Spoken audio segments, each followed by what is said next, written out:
안녕하십니까. 오늘은 2023년 7월 17일 월요일입니다.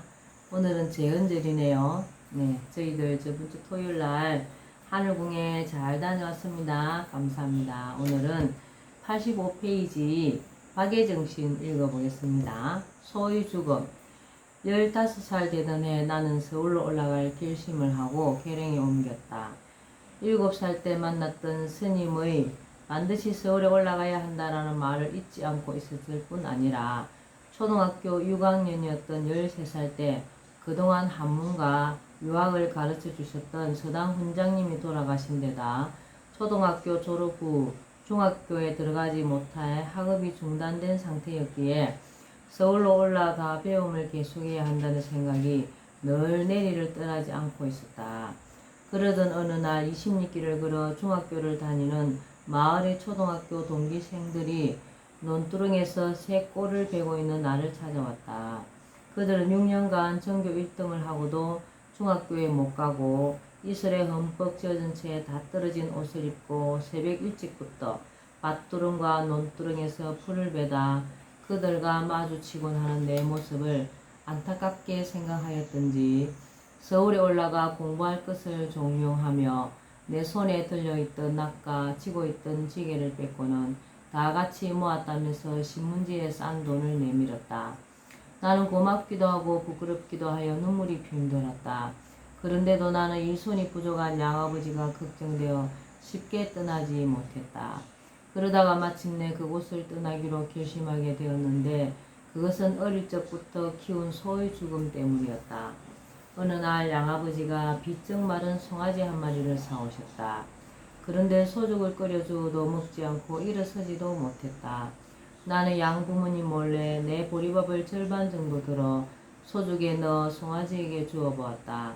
그러자 송아지는 내 밥이 섞인 소죽을 맛있게 먹기 시작했다. 이후 나는 밥을 먹을 때마다 내 밥을 들어 송아지에게 주었으며 나중에는 아예 잠자리도 송아지가 있는 외양간으로 옮겨 송아지의 목을 끌어안고 잠을 잤다.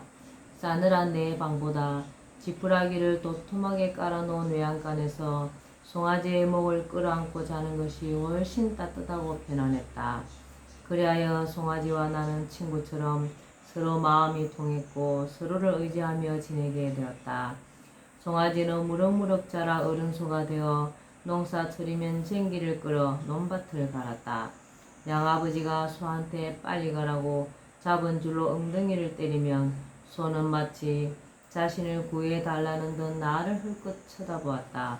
나는 어린 마음에 가슴이 아파서나 어쩔 도리가 없었다. 농번기가 지나면 소를 끌고 산으로 들로 풀을 먹이러 갔다. 친구들도 저마다 소를 끌고 나왔다. 소를 풀밭에 풀어놓고 나는 나무를 했다. 해가 니엇니엇 넘어갈 무렵이면 나는 소를 불렀다. 그러면 소는 한달음에 달려왔다. 친구들도 각기 소를 불렀으나 그 소들은 못 들은 척 딴청을 부리며 잘 오질 않았다.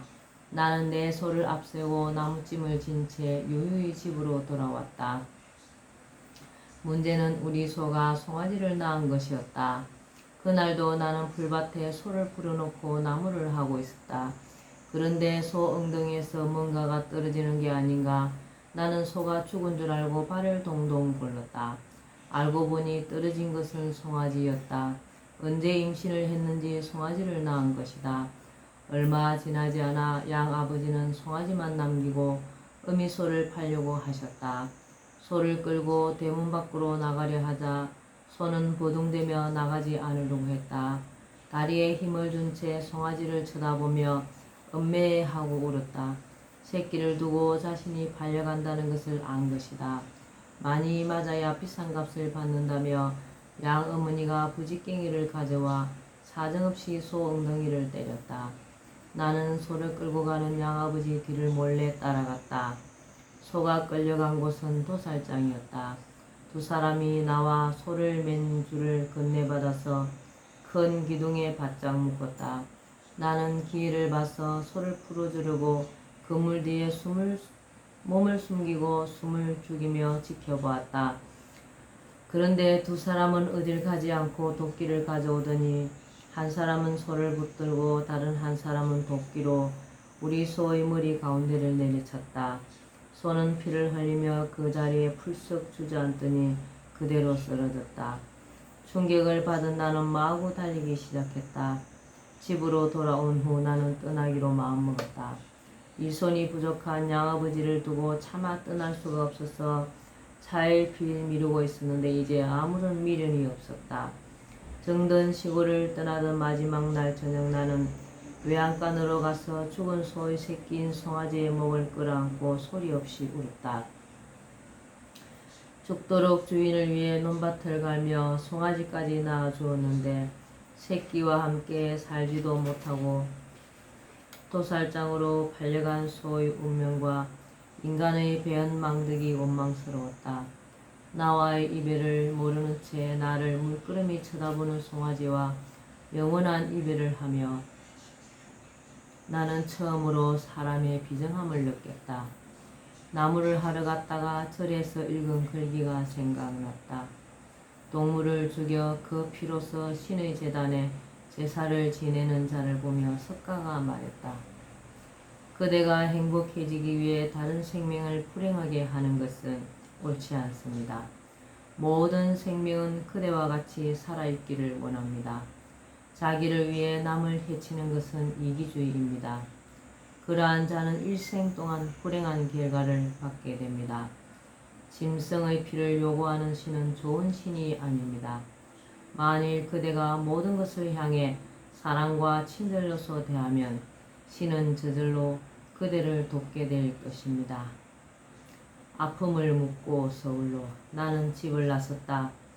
어둠이 짙게 깔린 저녁 8시쯤 굽이치며 흘러가는 진주 남강이 끝없이 바라보이는 언덕에 어머니의 무덤이 자리하고 있었다.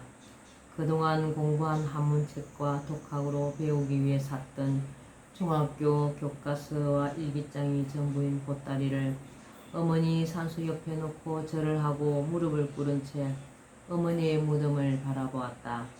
나도 모르게 눈물이 흐르기 시작했다. 어머니의 무덤이 마을에서 가까운 데다 나무하러 산으로 갈 때나 내려올 때나 꼭 지나야 하는 산길 옆에 있다 보니 7살 때부터 하루도 빠지지 않고 절을 하러 매일 들르던 곳이었다. 그 초라한 무덤을 두고 천리 먼 곳 서울로 떠나려니 도저히 자리에서 일어설 수가 없었다.